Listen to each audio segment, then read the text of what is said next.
Animal liver, whether from chicken, beef, or other sources, is one of the most nutritionally dense foods on the planet, and also one of the most misunderstood. It's not glamorous. It doesn't hide its identity. It comes with a smell, a taste, and a texture that announce itself unapologetically from the moment it hits the pan or the plate. For some, liver triggers memories of childhood dinners, of being told to eat something they didn't understand but were told was good for them.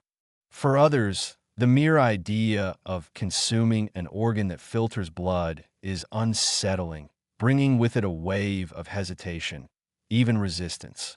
But behind that challenge lies a food that has nourished humanity for millennia, deeply, effectively, and without compromise. The nutritional profile of liver is staggering. It's packed with heme iron, the most bioavailable form for humans, making it a powerful ally against iron deficiency and anemia. It delivers a staggering dose of vitamin A, sometimes even exceeding the daily requirement several times over, which is crucial for eye health, immune function, and cellular repair. It offers a concentrated source of B vitamins, particularly B12, which supports neurological function, energy metabolism, and red blood cell formation. Zinc, copper, selenium, and folate are all present in impressive quantities, making liver a kind of natural multivitamin, formed not in a lab, but in life. For people recovering from illness, battling fatigue, or seeking serious nourishment in a small package, liver offers a kind of direct, almost medicinal nutrition that's hard to rival. But that strength is also what makes it so divisive. Liver doesn't play to popular taste. It's earthy, metallic, slightly bitter, and unmistakably different from muscle meats. The flavor is bold, too bold for many, and it lingers. The texture is soft and crumbly when cooked, almost grainy, with a delicate richness that can turn chalky if overdone. Liver doesn't melt or crunch. It disintegrates. And for some, that lack of chew, combined with the potent flavor, can be overwhelming. There's no neutral entry point.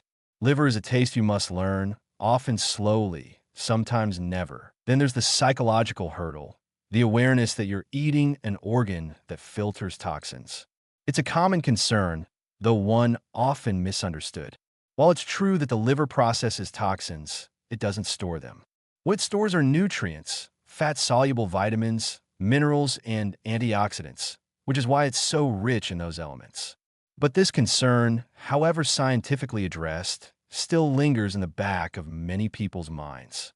It's visceral, emotional. You can explain the biology, but you can't always erase the feeling. There are also warnings worth paying attention to.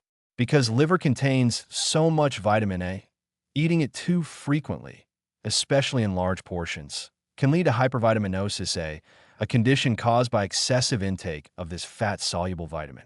This is particularly risky for pregnant individuals, as very high levels of vitamin A can cause birth defects. People with liver disease or high iron levels should also consult with a healthcare provider before adding it to their diet regularly. This is not a food to eat blindly, no matter how nutritious it is. Respect is required, not just for the source of the food, but for the strength it carries within it. Yet liver has long been valued in traditional diets, often reserved as a prize cut, fed to the sick, the elderly, or the young. In times before supplements and fortified cereals, it was liver that rebuilt blood, restored energy, and supported fertility. It wasn't eaten for pleasure, it was eaten for survival. In many cultures, it was honored, even ritualized, consumed in ceremonies, or shared as a gift.